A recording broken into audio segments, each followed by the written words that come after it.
정부는 지난 14일 제21차 경제활력대책회의에서 공사대장 통보 개선 등 현장의 목소리를 담아 26건의 규제를 개선한다고 밝혔습니다. 첫 번째 현장 애로 해소형 규제 개선으로는 경영 과정에서 실질적으로 애로를 호소하는 규제를 대상으로 총 26건의 개선 과제를 선정했습니다.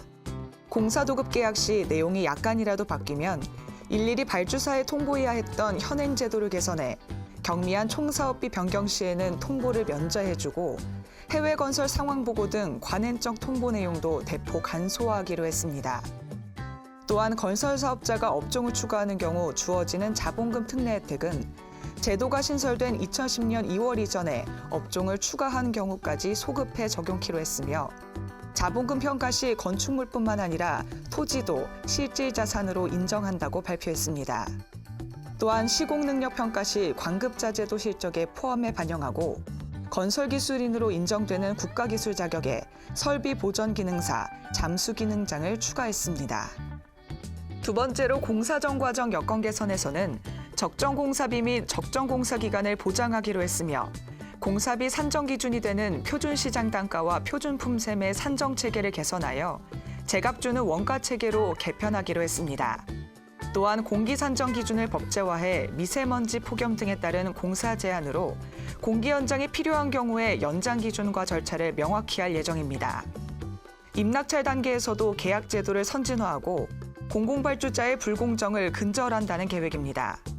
기술 경쟁을 유도하기 위해 종합심사 낙찰제를 확대하고 입찰자의 자유로운 제안을 허용하는 대안제시형 낙찰제 시범사업 등을 본격 시행하는 등 국가계약제도 개선 방안을 본격 시행한다고 밝혔습니다.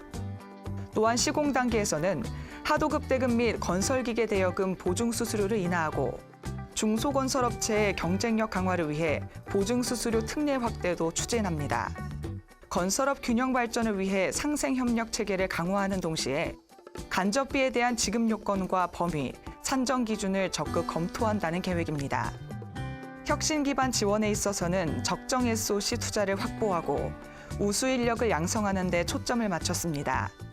KTX-A, 신안산선, KTX-C, 수서광주선 등 수도권 철도 사업을 신속히 추진하고 세종 안선고속도로 등 9개 사업은 연내 착공, 안산 인천고속도로 등 5개 사업은 연내 설계에 착수할 예정이며 이 밖에 도시재생 뉴딜, 노후 SOC 관리 등 정부 차원의 건설 투자 사업도 지속 추진합니다. 국가균형발전 프로젝트 중 SOC 사업은 대부분 금년 내 기본계획 및 설계에 착수하여 사업 속도를 높이겠다고 밝혔습니다. 또한 업계의 수요에 맞춰 우수건설 인력을 도제식으로 육성하고 훈련생의 희망에 맞춰 정규직 채용까지 이어지도록 하는 교육기관과 건설업계 간 협력 지원 시스템을 구축한다는 계획입니다.